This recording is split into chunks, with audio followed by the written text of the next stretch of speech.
You're watching South Asia Newsline and here are the top stories we are tracking for you on Thursday, the 6th of June. PM Modi's oath ceremony likely on June 9th, world leaders to attend. Taliban delegation attends Russia's biggest economic forum. And honey hunters in Nepal feel the sting of climate change.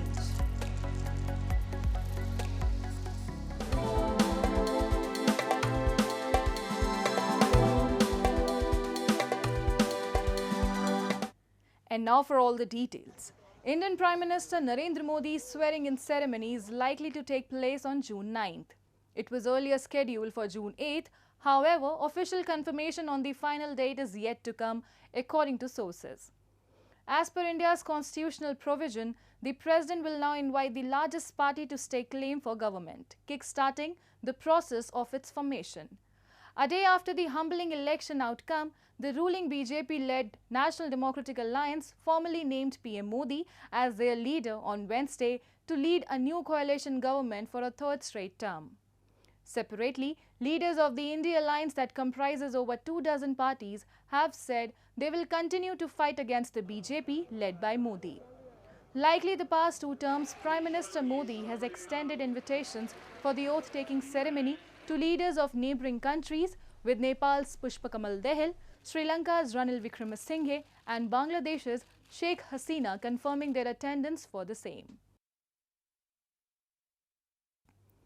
And Pakistan Prime Minister Shehbaz Sharif, who is in China on a 5-day visit, expressed hope that both the countries could continue to deepen cooperation in various fields on the heels of his visit. Speaking at the China-Pakistan Business Conference with over 100 Pakistani companies and more than 150 Chinese enterprises participating on Wednesday, Sharif urged the Pakistani delegation to seize the abundance of opportunities presented by strengthened China-Pakistan cooperation. Sharif's visit aims to increase cooperation under the CPEC project as the two all-weather allies look forward to launching its second phase. India firmly opposes the CPEC, which links Xinjiang in China and the Gwadar port in Pakistan because it passes through Pakistan-occupied Kashmir. Shehbaz is expected to meet President Xi Jinping in the next 2 days. Notably, this is his first visit to China after coming to power this year.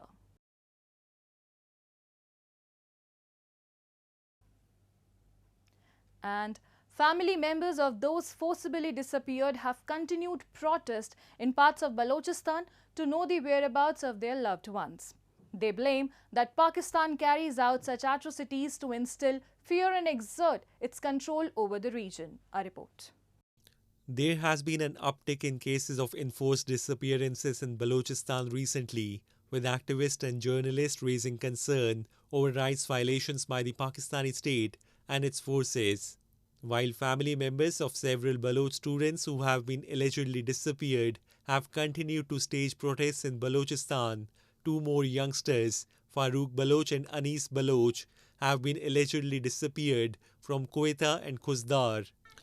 Activists allege that Pakistan repeatedly uses abductions and torturing as tactics to instill fear and exert control over the Baloch people, who have been demanding independence from its occupation. They say Baloch people have been targets of so-called military operations, ethnic stereotyping and abductions by the Pakistani state, while it continues to exploit their natural resources. Moving on. The Taliban administration on Thursday attended the opening day of Russia's biggest annual economic forum in Russia. Since Kabul fell to Taliban in 2021, Russia has been slowly building ties with the Taliban, though the movement is still officially outlawed in Moscow.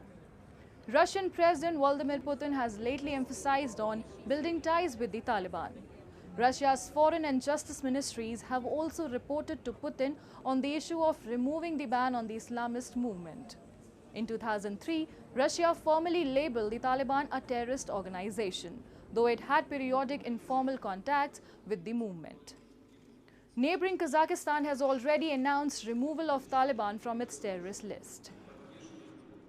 And days after Bangladesh PM Sheikh Hasina claimed that foreign powers promised a walkover in January election in exchange of establishing a military base in the country, the main opposition party BNP has demanded her to disclose the name of the country. Bangladesh Nationalist Party Secretary General Mirza Fakhrul Islam Alamgir, talking to reporters on Wednesday, said that the Prime Minister should give people a genuine explanation on the matter, as he questioned why the revelation was made after such a long time. "We want to know this because it's a question concerning the independence and sovereignty of Bangladesh," he was quoted as saying by news agency UNB. Hitting out at Hasina, he added that the country's independence is no longer safe in hands of Prime Minister Sheikh Hasina.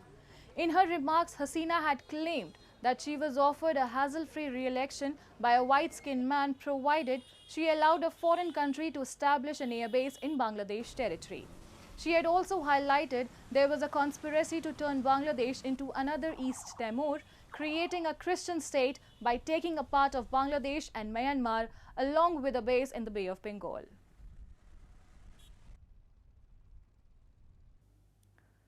For several mountainous communities in Nepal, cliffside honey hunting is a tradition handed down for generations.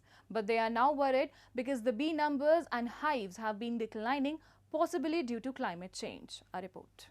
In this remote village in Nepal, about an 8-hour drive from capital Kathmandu, honey hunters prepare to collect from hives perched along a steep cliff. It is part of a tradition that has been handed down for generations in several mountainous communities and an important source of income for them. But now the craft is increasingly under threat, as some experts say rising temperatures brought by climate change disrupt the growth of bees, the availability of their food, and even the pollination of plants. As smoke billows up to clear the Himalayan giant honeybees from their hives, Aita Prasad Gurung cuts chunks of comb from the rock face, which then fall to collection tops below. It sells for 2,000 Nepali rupees per litre, and the proceeds are split among the group. One member of the group said that 10 years ago they were able to harvest over 1,300 pounds of honey. Last year it was just under 400 pounds. Jet लगाएपछि मह काट्ने सुरु गर्छ अलिअलि पैसा त आउने भयो भनेर सुरु गर्नु लागेको त मह आउँदै आएन यसपालि के भयो न त्यो पानी नभएर नआउजी रुट ढाल्दिएर नआउजी पर्दा अलिअलि आथ्यो अहिले साल त 10-12 नै आएन सर के गर्ने होला भन्दै सोचिरा गाउँले सबै सोचिराहा. A senior specialist at the International Center for Integrated Mountain Development says the bee population decline also means insufficient pollination of high mountain crops and wild flora, which also has implications for the rural economy. Climate change affecting the Himalayan cliff bee in multiple ways. For example, too much rain, too little rain, erratic and intense rain, long dry spell, heat and cold. All these extreme weather conditions, they put stress on maintaining the strength and the honey stock of the colonies. And this also impacts on the honeybee health. UN data shows temperatures in the Himalayas range higher than an average global increase of 1.2 degrees Celsius above pre-industrial levels. A temperature rise of even 1 degree affects the growth of bees and cross-pollination of plants, an expert at India's Energy and Resources Institute said, adding that climate change is affecting both around the world. And Hindus devotee in parts of India throng the banks of sacred rivers to take a holy dip and perform rituals to mark the Vat Savitri Vrat on Thursday.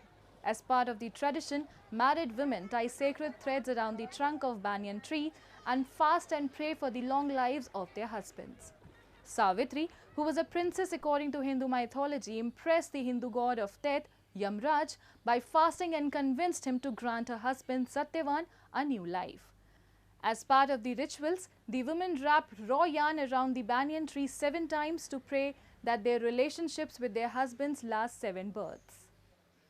आज बरगद के पेड़ की पूजा की जाती है और अपने पति के लिए ये व्रत रखा जाता है.